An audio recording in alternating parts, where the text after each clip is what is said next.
Okay. I think it's saying we're going here. Okay, here we go. All right.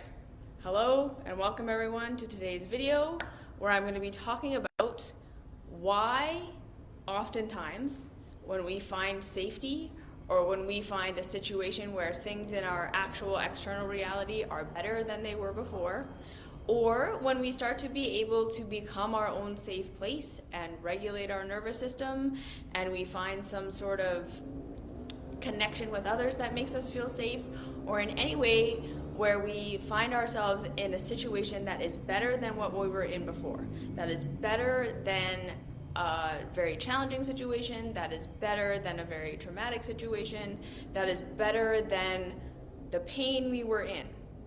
Why, instead of immediately having this make us feel better and feel more calm and feel more centered and feel more grounded, like I know a lot of us have done a lot of work to try to regulate our nervous systems and gotten therapy or have learned to be our own safe place in a lot of ways, or we've literally physically improved the situation in our lives.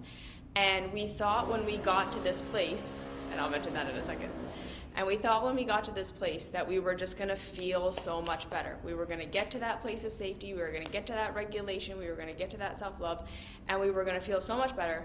And we find that when we get there, we actually feel worse. We feel more depressed, we feel more scared, more anxious, more lost. We feel like our pain and our trauma and our suffering is coming up more than it was before, and it might make us feel like something went wrong. Like we did all this healing work, we did all this work to get ourselves to this better place, and now we don't feel better.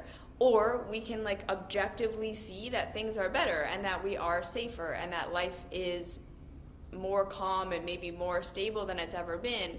And rather than, again, that leading us to feeling like, okay, I can take a breath, I can relax a little, we're now just scared of a whole bunch of other things.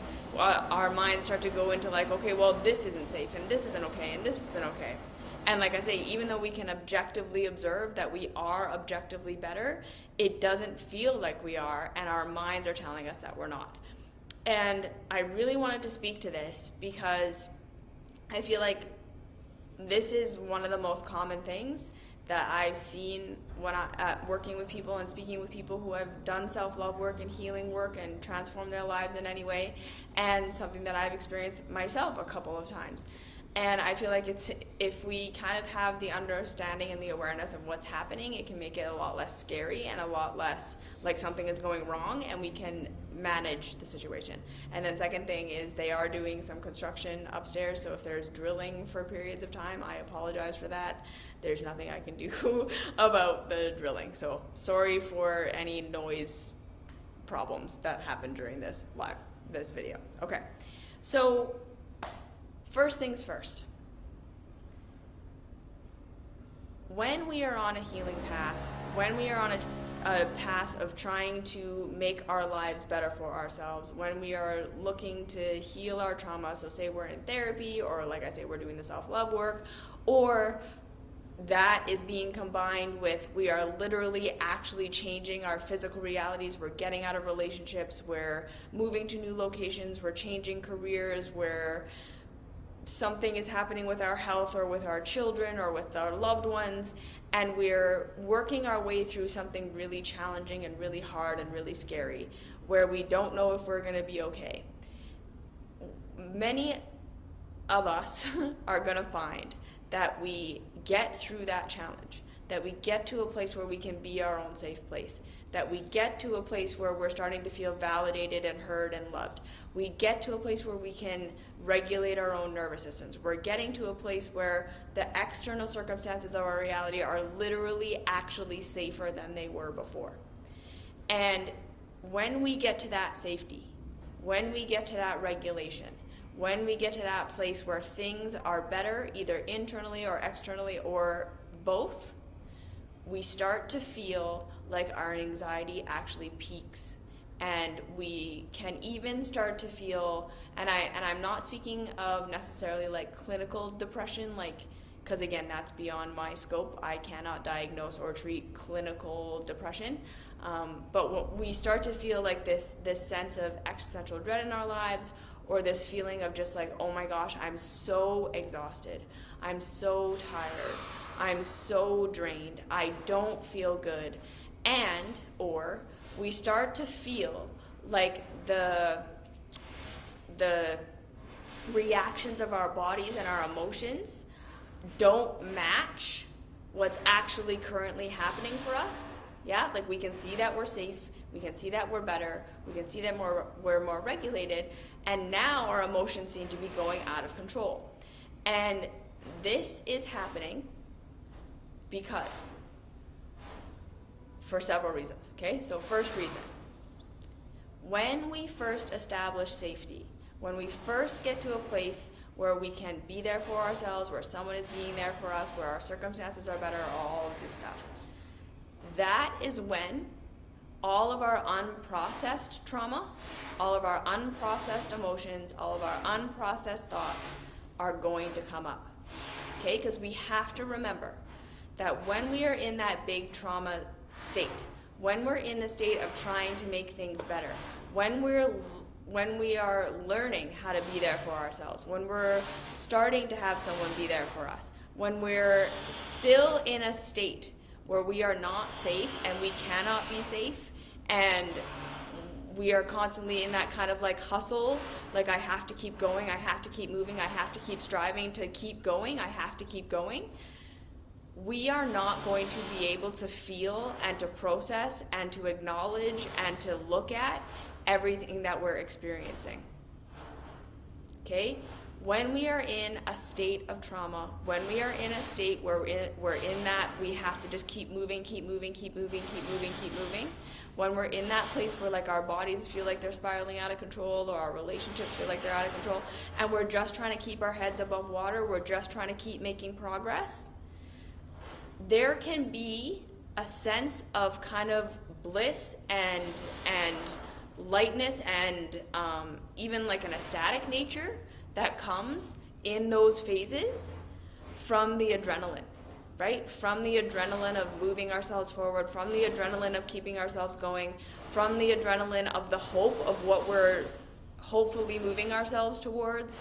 And again, in that time of trauma, in that time of struggle, in that time of just having to keep going, keep going, keep going, keep going, we will not have the time and the resources and the energy and the nervous system capacity to really fully process what we're experiencing, okay?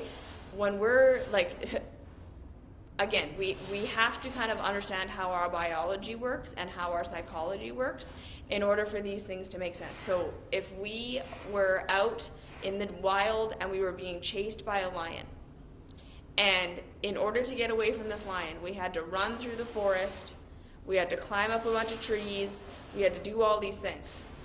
Your body is not going to perceive the pain of the foot that got cut while you were running, and the hand that got a splinter, and the branches that hit you in the face, and maybe like the poison ivy you ran by that like scratched your leg. You are not going to pick up on all of that stuff. You are not going to feel all of that. You're not going to be able to process all of that, because you have to keep going to get to that safe place. You are not going to be sitting there feeling your emotions and feeling the trauma and allowing that catharsis to happen in the moment, because again, you have to get away from the lion. And I feel like the other kind of metaphor that I like to use is the phenomenon of the mother whose baby was caught under a car, and she literally physically lifted the car off of the baby to save her baby's life, and she got her baby out, and she didn't feel anything. She was numb to all of it. And once that baby got to safety, once she got that baby to the hospital and the baby was fine, that's when all of the stuff, like her bones and her muscles and everything that had been harmed in her act of saving her baby, that's when her awareness of that all came rushing in. Okay? So we have to understand that when we're in states of hyper stress, when we're in states of hyper arousal, the body is not going to be communicating with you every little thing that's happening. It's not going to be communicating every little bit of damage, every little bit of trauma, every emotion, every feeling. Because again, it's triaging your energy. It's triaging your attention. It's triaging and saying it's more important that we just focus on getting going and moving forward and getting to our goal, because that is when we will be safe, and then we can deal with all the shit of whatever happened on the way there. Does this make sense? So when we start to find safety in our lives, and again, we have to understand, like, a lot of us might think like, well, I wasn't being chased by a tiger, I wasn't like whatever.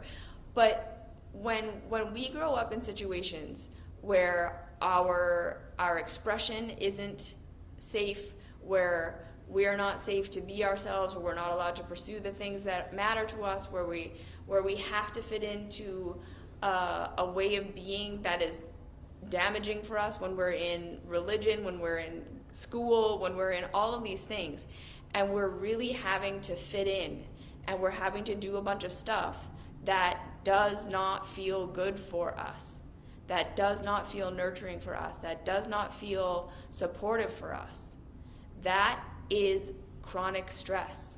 That is going to be a place where your body and your mind and your emotions are in a place of tension and struggle and turmoil, perceiving that you are not safe.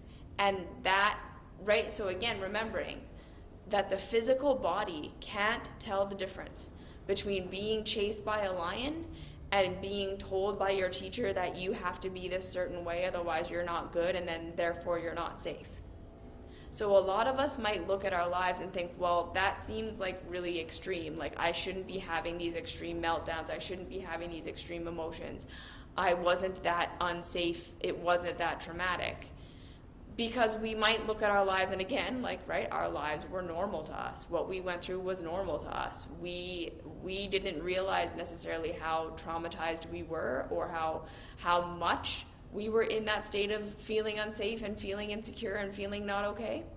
And then the second thing is, our society is simply set up in a way where a lot of us experience a feeling of not being safe and actual not safety more than we would even like to admit, or more than we can see, or more than society is willing to admit, because of the way that it's structured, right? It's the ultimate pyramid scheme, whereas if you're not at the top, if you're not in the kind of top 1% of things, your life is going to feel stressful a lot of the time, because it's just not, it's not so simple to find our way in this world when our systems are set up the way that they are, that they're antagonistic to a lot of us, or they're just not supportive to a lot of us, okay?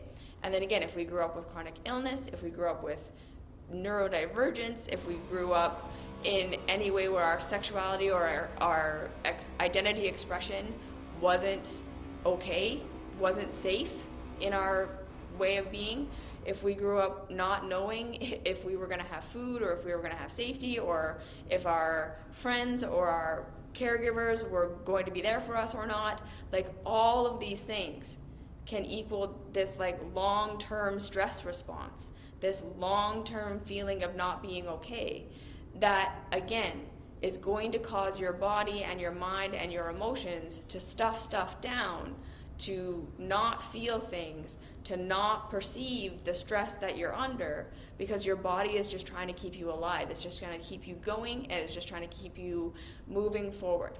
Okay, so to talk about my experience as an example of this, right? I grew up in a country, in a household, in a religion, in a school system that none of it supported my expression, and everything felt very antagonistic to me all the time, right? Like, I never felt safe with my friends because they were constantly couldn't decide from one day to the next if they liked me or not. I didn't feel safe at home because my caregivers didn't really understand me, and there was a lot of just blame and shame and guilt and not being able to support me. I didn't feel safe in my body because I was chronically ill and no one was understanding that. I obviously didn't feel safe in my religion because I'm constantly being told that I'm not helping the world enough and I'm not doing enough and I'm not good and I'm a sinner and I can't be redeemed and all these things. And again, for me, that was all just what life was. Like, I knew it felt shitty. I knew I didn't like it. I knew I wasn't having a good time. I knew I really wanted to get away from it. But I didn't necessarily identify it as like, I'm in a chronic trauma stress state. I just thought, this is shitty and I want to get out of this, okay? And then I started, again, to do all the things that I did, and to use all the privileges that I had access to, and to use all of the awareness that I was building and all these things to get myself online, to get a career that actually kind of worked for me as a human being, to establish a few safe relationships, which took a long time, to moving away from my home country, to dissociating from my caregivers for a while and doing a bunch of healing work and getting some therapy and all that stuff. And in that process, I did start to get to this place where, while I was in the kind of phase where I was empowering myself, while I was in the phase of working to get my career to be different and working so that we can move and working to find these relationships and really in the nitty-gritty of changing my life and becoming my own safe space and doing all that stuff, there were a period of years in there where life felt like pretty like high and where I really felt like miracles were happening and everything was amazing and life was leading me and guiding me, and the way that I looked at my struggles and the way that I looked at the roadblocks and the way that I looked at all of that was like, it's going to be fine, this is all for a reason. And I really had this capacity to just see everything as positive, and progress and setbacks were just a challenge and I could do it, and I just like had this unwavering faith in myself that I was going to be able to do it. And like I say, like I went through a period of years where it just kind of felt like things were good, and I felt like things were good, and things were good, right? Things were getting better. Incrementally were getting better. I was getting stronger. I was getting healthier. I was figuring stuff out. We were moving. We were getting things established.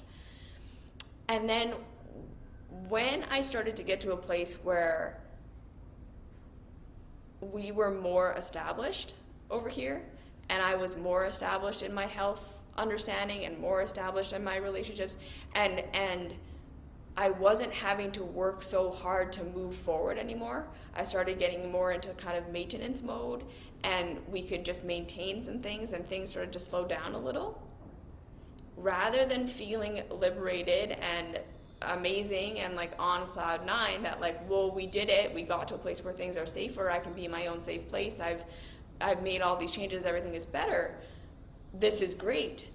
I crashed harder than I had crashed ever in my life. I think one other time I had crashed harder, and it was shocking to me. Like, I literally was like so confused as to why I was so exhausted, and it felt like all the hope kind of drained my body. And then that was when all the kind of caregiver stuff started to come up, and all of these memories and things that I had been through that I realized were shitty and I had intellectually understood didn't feel good. But all of a sudden I was like feeling it to this level I had never felt it before. And I was so sad, and I was so upset and so angry, and just there were all of these emotions that were coming up and all of these feelings, and in my nervous system, my body, I was just like crumbling, and I was just, holy shit, like what is happening here? Like, I am safe now, I'm good now, things are so much better, why do I feel so much worse? And like I say, what I realized in going through that was, in finding that safety and in finding that stability and in finding the better place, like I said, all that stuff I hadn't faced before, all that stuff I hadn't looked at, all that stuff I hadn't even realized or recognized was trauma. All of the stuff that And again, right, like a lot of the time when our lives are just really chaotic and really not safe and really not what we want them to be, we're dealing with kind of the big stuff. We're dealing with the surface level stuff to change these things and to try to get to relative safety and relative calm and relative okay. And then all the stuff underneath that was the mental, emotional, spiritual trauma, we're not looking at it. We're not feeling it. We're not touching it because we don't have time. We don't have the energy. We don't have the bandwidth for that. Again, so then we find that safety. We get the kind of base needs of that pyramid of self-expression met. We get ourselves secure. We get ourselves stable. And then all of a sudden, all of this stuff comes up that we didn't even know was there, that we didn't even know was a thing we needed to process. Again, sorry about that. They should be, I'm sure they'll quit in a second. And then that is when we crash. That is when, again, all this fear and all this pain and all this doubt and regret, okay? And then the second thing, right, was feeling all that emotional turmoil, feeling all of that trauma that I hadn't looked at, feeling all of that pain, feeling all of that emotion was a part of it. And then it started to make me think like that I had backtracked. It started to make me believe that I had done something wrong, or we had gone out of alignment, or I had lost my connection because life stopped feeling so magical and like everything was awesome and everything was going to work out for me and I was going to be fine, and no matter what we were going through I could have a positive attitude. I started to be able to lose that, or I started to lose my ability to have that. And there were just these like, no, like that thing that I went through was just fucking shitty. That thing that I went through was just so hard and it wasn't okay, and I don't want to find the positive in it, and I don't want to see how it helped me, and I don't want to see that there was any goodness in it because it just hurt so much and it was so awful. And hopefully they'll stop in a second. I'm sorry, that's like super annoying. It started to make me think that I had done something wrong. It started to make me feel that I must have gone off path and that we must have fucked something up because, yeah, like I say, that kind of magical high of being able to be in the moment and just one step forward and keep moving and keep moving and keep moving, I couldn't do that anymore. And like I say, after having gone through that and allowing myself to go through that and seeing what was actually happening, that was the healing, catharsis, everything coming up to be felt and processed that I had been through that I hadn't been able to see or feel or process any time before that. Okay?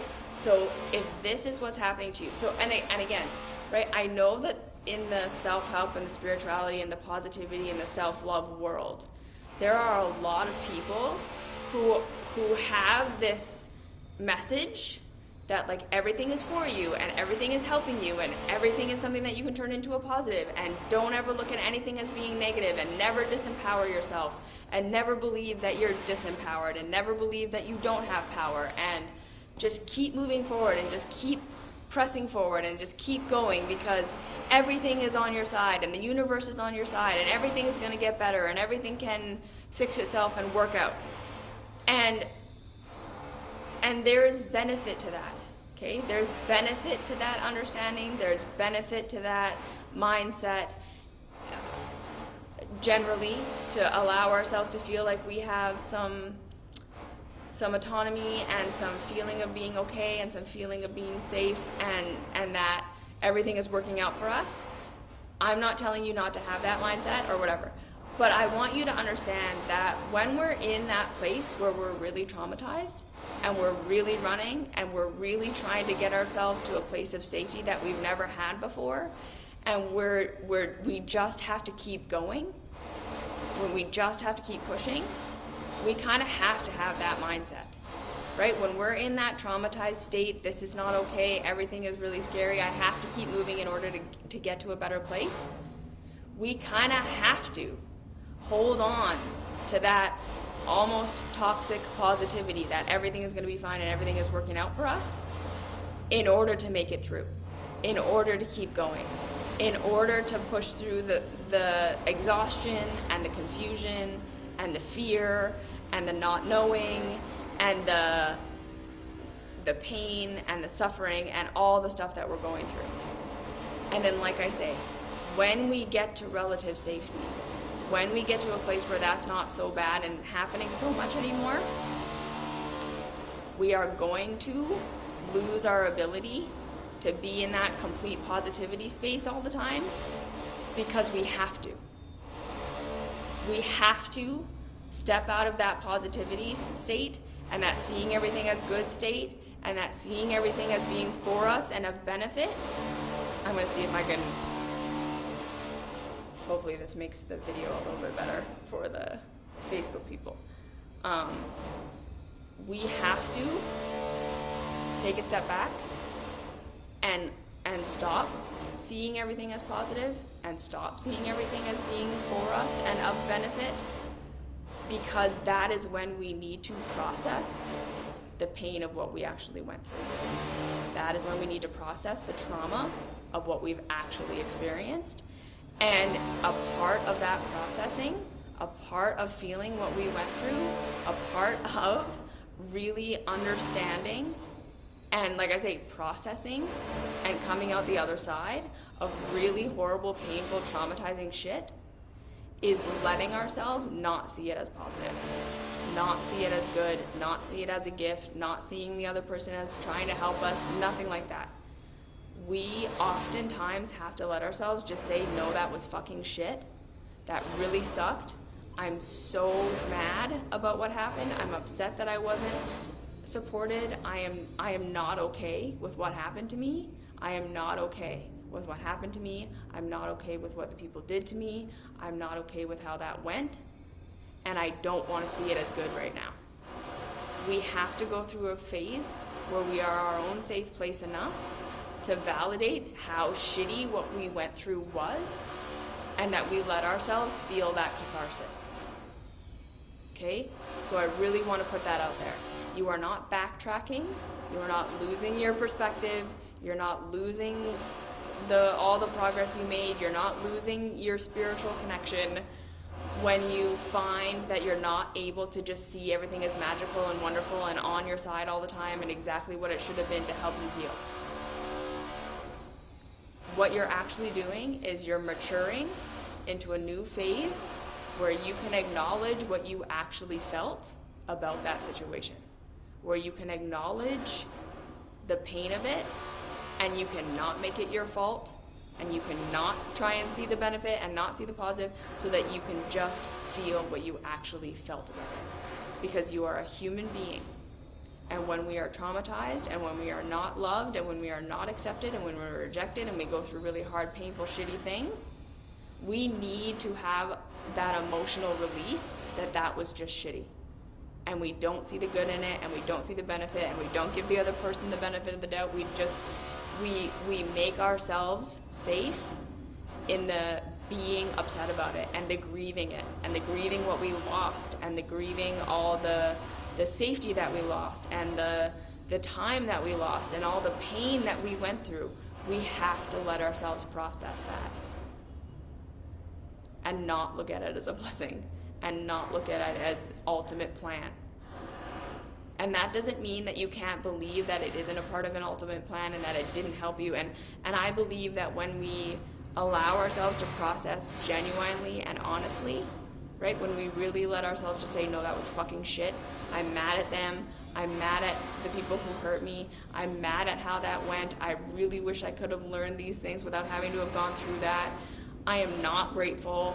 I am not gonna sit here and say that, right, I'm so grateful that I went through that because it turned me into this person that I really love, or that adversity is always the thing that is positive, and that, you know, I'm glad that society is traumatizing, and I'm glad that our systems are shitty, and I'm glad that my parents didn't love me, and I'm glad that my friends were mean because it made me into who I am today. We have to be able to, like I say, go through a period where we don't talk about it like that. We don't look at it like that. and we just grieve for ourselves, and we feel bad for ourselves, and we, like I say, let ourselves be sad and upset and in pain, and we let ourselves feel all that pain. And then as we let that happen, as we let ourselves grieve, as we let ourselves really own that what we went through was shitty and we wish it hadn't have been that way, and we don't want to see it as positive anymore, and we just want to not have to deal with that, we may come out the other side and say, okay, right now I may like genuinely see it as in a more neutral way or in a positive way, or I look back on my life and I say, okay, yeah, I wouldn't change it because whatever, it taught me whatever. And we come to a more mature understanding that there are some things that then we're going to be motivated to help change in this world. That we're going to be motivated to say, no, I never want anyone to have to go through what I went through. I don't want people to be traumatized the way that I was traumatized. I don't want society to be set up in the way where this is just how it is and people just have to get through these shitty things. Like, we can start to say, like, yeah, I decided, or I was able to turn my trauma into something awesome. I decided I was going to heal from it. I decided it was going to be something great for me, and that's something that I'm doing for myself because I went through it, and there's nothing I can do about it, right? Like, we can't go back and change history. We can't go back and make it different. So what am I going to do with it now? I'm just going to choose whatever I'm going to choose to do with it now. And it will make us more empathic and compassionate and helpful beings on this planet who can start to say, no, like, when I see injustice and when I see systems that can be changed and when I see trauma that doesn't have to be how it is, I'm not going to look at that and be like, yeah, let's just let that happen because it's just positive and for anyone's benefit. We're going to be able to say, no, some stuff is just shitty and we should just change it. Some stuff is really just not beneficial, and we're losing more people to it than we're gaining people who rose above it. Because there are lots of things about our society and lots of things about our systems and lots of things about our world that are very traumatizing that are not making better people. We're just losing people to them. And the people that do come out the other side and make something of it and grow because of it and become amazing because of it, they are in the minority. They are, and who knows what they would have been had they been supported. Who knows what they would have been had they been given a better chance at a better life. Because this is the other thing, right? Like, we often look at the people who went through the fire and went through the trial and say, like, that is why they are great. And my perspective on that is like, you know what? Life is always going to be a challenge. There are always going to be things that traumatize us and that scare us and that confuse us and that we can't predict and that are hard for us. That we are never going to manufacture that out of life completely. We are always going to go through struggle. We are always going to go through these things that challenge us that we have no control over, and that we are then going to have to say, like, to the best of my ability, what am I going to do with this? Am I going to let this break me down? Am I going to see if I can get through it? Am I going to work hard? Am I going to do whatever I'm going to do?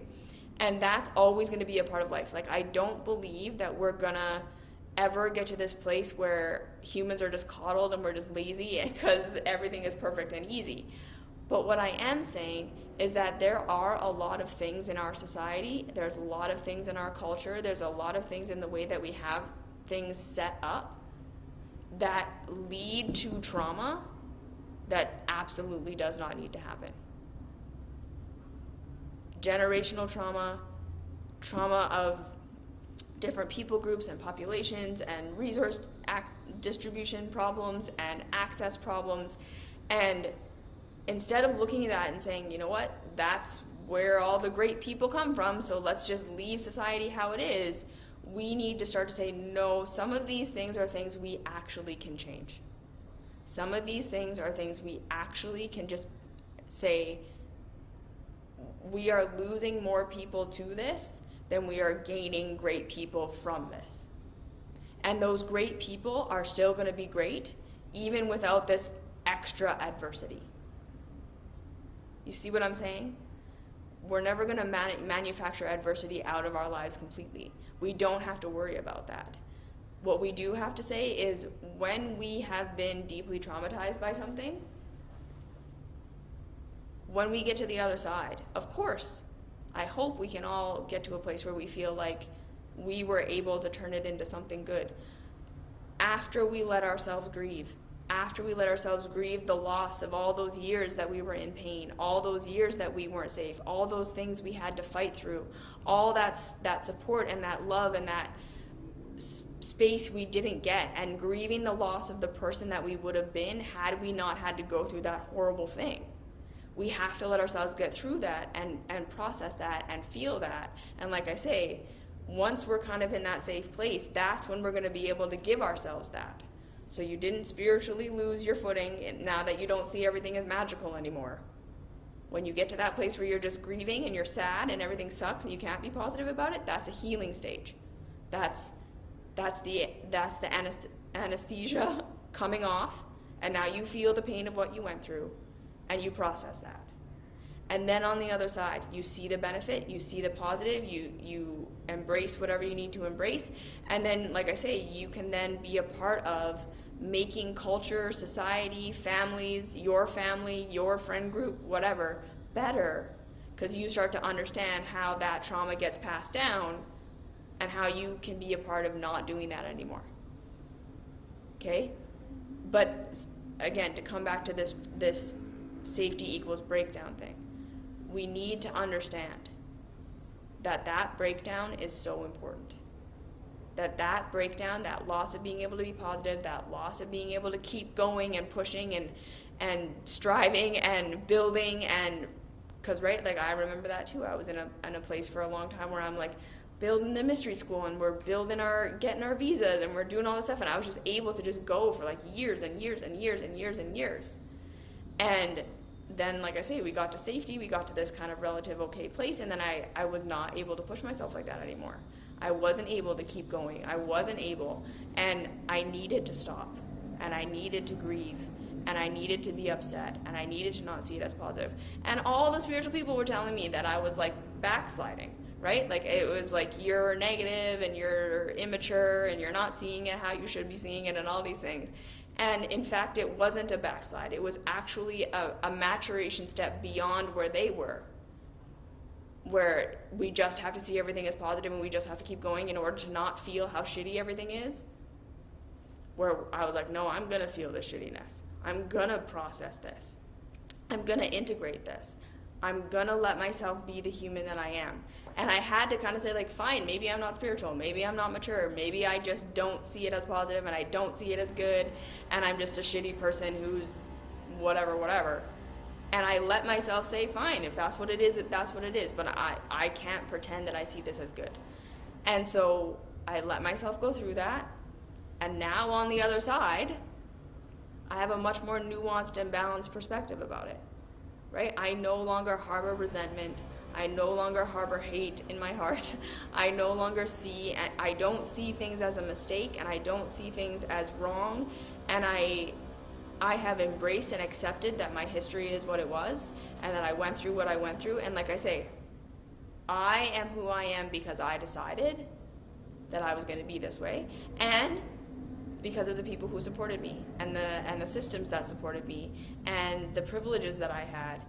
These two things mixed together allowed me to come out the other side and be a pretty good version of myself, and I'm living a pretty good life. And now I see, and this is part of why I do this work, right? Because I don't want people to have to go through what I went through. I don't want people to have to be alone the way that I was alone. I don't want people to have to experience the trauma that I experienced the way that I experienced it. And I'm seeing that I can be a part of that solution.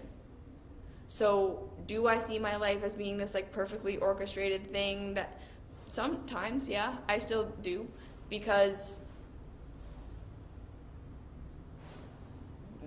for my own reasons, right? Like it all kind of led to this place. But I went through a period of just grieving who I would have been if I hadn't been so sick, and if I hadn't been so traumatized, and if I had just been supported. Like maybe I would be greater, maybe I'd be doing a lot more things, maybe I wouldn't be where I am physically right now and all these things, and I had to let myself go through that. Okay? So that's normal. That's the thing, right? The anesthesia wearing off. Second thing, when we get to safety and we've not been safe for a really long time, it's going to be very common that your body does not trust the safety, that your nervous system does not trust the safety, and that you actually go into a state of hypervigilance in safety, and you feel less secure when things feel calm than you do when things are crazy and you're working on them. I'm going to say that again.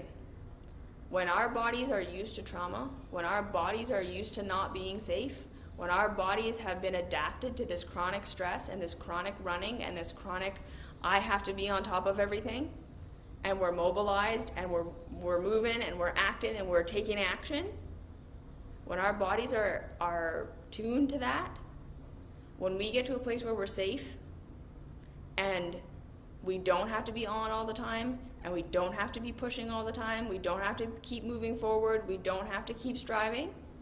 Number one, right? The body isn't going to trust that. Your body's going to be like, no, that's never been how it is before. And now that it seems quiet and it seems like you're resting, your body's going to think, we're not being on alert. We're going to miss the attack now. We're not running, we're not moving, we're not getting there, we're now vulnerable. So you might feel worse, and your body might be saying, like, no, you have to keep going, you have to keep striving, keep pushing, and like trying to meditate or like trying to be calm or trying to breathe, all these things. You might find that it's just like so intense for your body and so intense for your nervous system, and all of your emotions are coming up, and it's just like all of this, or you kind of just like dissociate and numb out because your body is just like, no, I only feel safe when I'm running. I only feel safe when I'm on that high alert, and because that makes you feel like you're on top of it. That makes you feel like you're going to be okay. You're fighting, right? You're keeping yourself safe. So learning to show our bodies that we actually are safe, to see where we actually are, because again, right, we can get to that place where we are relatively safe, but then our minds are just running constantly with all the things that could go wrong and all the things that could fall through and all of the ways in which we're not actually okay and all of that stuff. It's just your body trying to protect you. It's your nervous system saying anytime we've relaxed before, it's been a huge mistake, and it's meant that we lose our footing and the other shoe always drops, and it made us more vulnerable because we're not on high alert. So we have to learn how to orient, and like I say, this is not going to be a thing that you mentally convince yourself of. You first have to prove to your body that you're safe. Okay, and we know how to do that with orientation, right? The 5 things we see, 4 things we feel, 3 things we hear, 2 things we smell, 1 thing we taste. Really getting ourselves to ground into what your name is, what the date is, where you are, what you're doing, as many times a day as you can. And then looking to tune your mind to what is working, to what is safe, to what is going well, because your mind is going to be looking for all the things that aren't safe and that aren't okay, and that all the places where you shouldn't relax. And we have to just see that part of ourselves as like a part that's really trying to keep us safe. And then we have to show them, like, no, look, these are the things that are going good. These are the things that do have pleasure. And then allowing ourselves to experience pleasure, to experience rest, and showing, again, our bodies that that is safe. This was something that was really, really hard for me, right? Allowing myself to experience pleasure, I just like did not want to do it. I did not want to let myself have any goodness or any feeling of safety or feeling of comfort or feeling of pleasure that didn't come from like accomplishing something, because I did not trust it. Never once in my entire history had that actually been a safe thing for me. Every other time in my history where I let myself experience pleasure, the other shoe always dropped. So when I did get to a safe place of relative safety, I really had to train myself to experience little things of pleasure, like going to a waterfall, or just laying on the floor and laughing with my husband, or playing a game of Sudoku on my phone, or whatever it was that hit of pleasure that didn't come from accomplishing something. And showing my body that even when I let my guard down, and even when I had a pleasure thing, and even when I felt good, the whole world didn't crash down around me. Because that's really what my body thought was going to happen. It really thought if I let go for even a second, everything is going to collapse around me. Because that had happened before. So slowly showing my body and showing my nervous system that pleasure was safe, that the good things really were good. And then being able to adjust my mindset. Okay, so this was another big thing. So showing myself that pleasure is safe, showing myself that pleasure is available and it does exist, and that it doesn't lead to the other shoe dropping. And then I had to train my mind not to continue to look for the evidence that pleasure did lead to the other shoe dropping. Like, I was still in a zone where if my life wasn't perfect, if everything wasn't perfectly aligned, if everything wasn't perfectly taken care of, if everything wasn't perfectly secure, that meant I could not have pleasure, right? I was living for this, once I get it all figured out, once I get all of my ducks in a row, once I get perfectly safe, once I get perfectly secure, then I will start to find my calm and find my pleasure and allow for all of these things. And that black and white thinking was killing me. I had to mature myself to a place where I could see that now, as an autonomous adult, there's always going to be stuff that comes up. There's always going to be challenge. There's always going to be struggle. There's never going to be perfect security. There's never going to be perfect safety. There's never going to be perfect relationship, right? Like, my husband is never going to perfectly love me and make me feel perfectly secure. I will probably never have perfect health. A pandemic can happen. Like, we're never going to be perfectly secure. And I had to show myself that life is happening now. And that if I don't allow myself to experience pleasure along the way, I will never experience it, because everything is along the way. So yes, things can get better. Yes, we can permanently get rid of some struggles that we were in. Yes, we can absolutely change our lives to a point where it's so different than how it used to be. We're not being traumatized how we used to be traumatized. We are in a better place, and it is objectively more comfortable and safe and supportive for us. And that doesn't mean it's going to be perfect. And that doesn't mean we can wait forever to let ourselves start to feel the things that feel good and follow the things that feel good and build into our lives intentional pleasure and intentional breaks and intentional stuff that's just there to make us feel good. We can't wait until everything's perfect before we do that. And again, like, I understand, like, I was wanting to protect myself from the contrast, right? I was like, I don't want to feel any pleasure if I'm ever going to have to feel pain again, because I don't want to feel the difference. I would rather just stay in pain forever, because it feels better to just stay in the pain than to feel pleasure and to come back into pain. But then again, I was realizing that I was going to miss my whole life that way, right? I was never going to experience pleasure that way, because there was never going to be perfect safety. There was never going to be perfect anything. So again, training myself to experience pleasure and to see that, yeah, there was still going to be pain, there were still going to be hard times, there was still going to be confusion, all of that stuff. But that doesn't take away from the pleasure time. And those pleasure times actually help me be more resilient and stronger and more clear-headed in the struggle times. The more I'm giving myself pleasure and breaks and security and play and fun in the safe times, in the fun times, in the light times, the less bad the traumatizing stuff actually is, and the more bandwidth I have to process it when it does happen. So seeing life as a mix of things, and learning to get out of our black and white thinking of, I have to see everything as positive all the time, otherwise I'm a negative person and I'm losing my empowerment. Getting out of the idea that if I let myself feel how much pain I went through and how much trauma I went through and how much anger I have and grief and regret and how much I wish things had been different, that I'm going to lose myself in that. Letting go of that black and white thinking, and letting go of the black and white thinking that we're ever going to reach perfect safety and a perfect time to start relaxing and to start saying, okay, no. Life is a mix of gray. Life is a mix of all things at all times. I need to allow myself the process of grieving, of having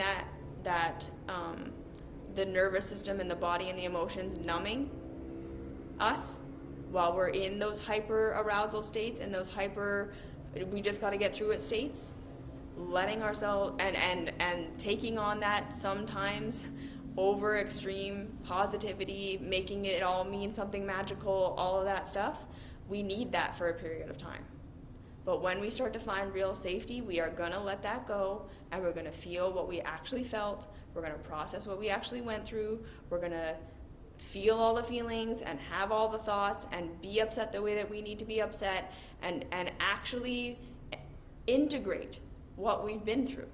Because that's what that is. That's an integration of what you've been through. And then on the other side of that, that's when you have the wisdom of what you went through. That's when you have the understanding of what you went through. That's when you're going to really be able to see what gifts and blessings and whatever you can take from it, without having to make it mean that it was this perfect design and there was no other way you could have been great without that thing.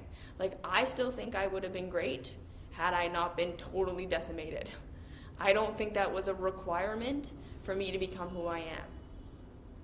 But it is what I went through. So I can't change that. And like I say, I've had my thing, I've made my peace, I've changed my life in the ways that I needed to change my life, and lost all the people that I needed to lose, and got people mad at me and all that stuff. And now on the other side, having validated myself and all of that, having let myself process that trauma and be upset, now I see it as, okay, now I'm just going to choose to see it as positive. I'm going to choose to see it as, what am I going to do with it? How am I going to be an activist to make this world a better place so that people don't have to go through what I went through? How am I going to share what I went through to hopefully help others?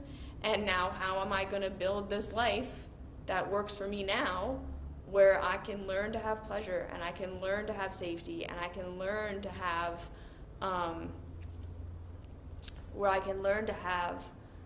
all of these things in the messy gray that is life. I'm no longer looking for the heaven of when this is all over and everything is sorted out and everything is perfect before I'll let myself relax. I'm starting to say, no, I'm going to start to feel all the pleasure that is possible within the life that I'm living.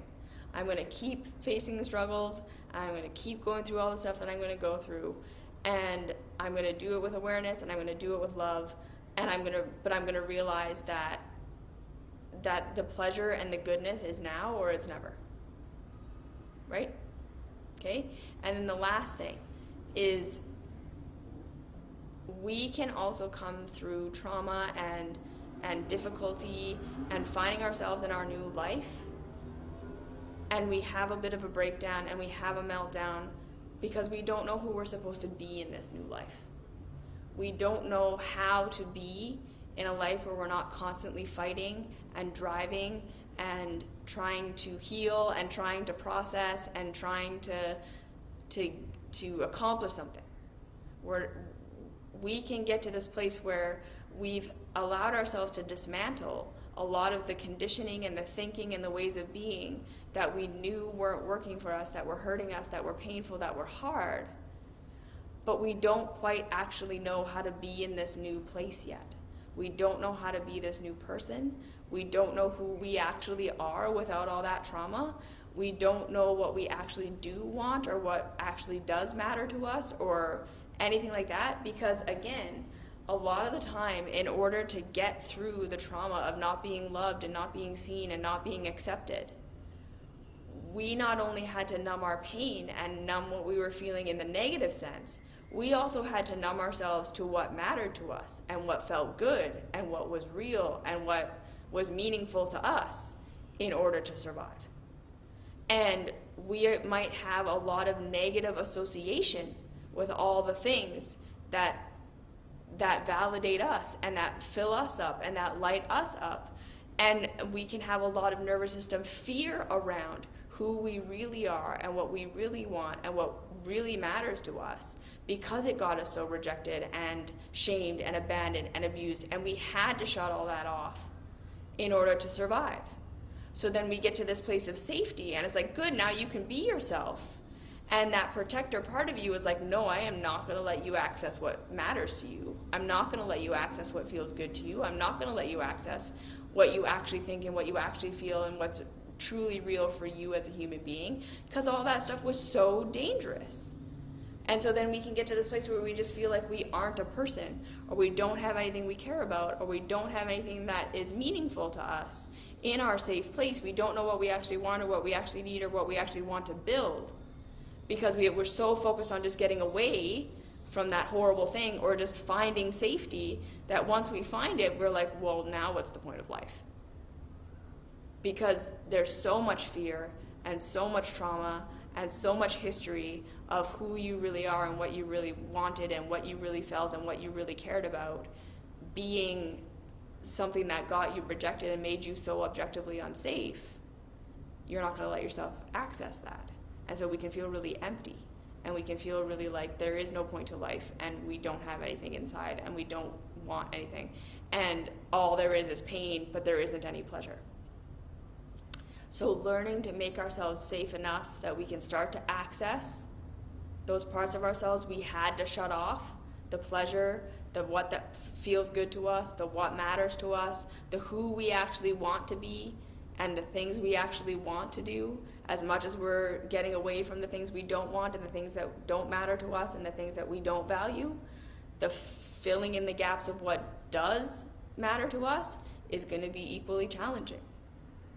And again, we might feel hollow and empty, like there's no one in there for a while, because we have to first, again, convince our bodies that we're safe, convince our bodies that little bits of pleasure can be okay, and not make it mean that we have to like discover who we are and everything we want and everything we need to be right here, right now, but that we just start to slowly let ourselves say, okay, well, this little thing felt good, and this little thing kind of mattered to me.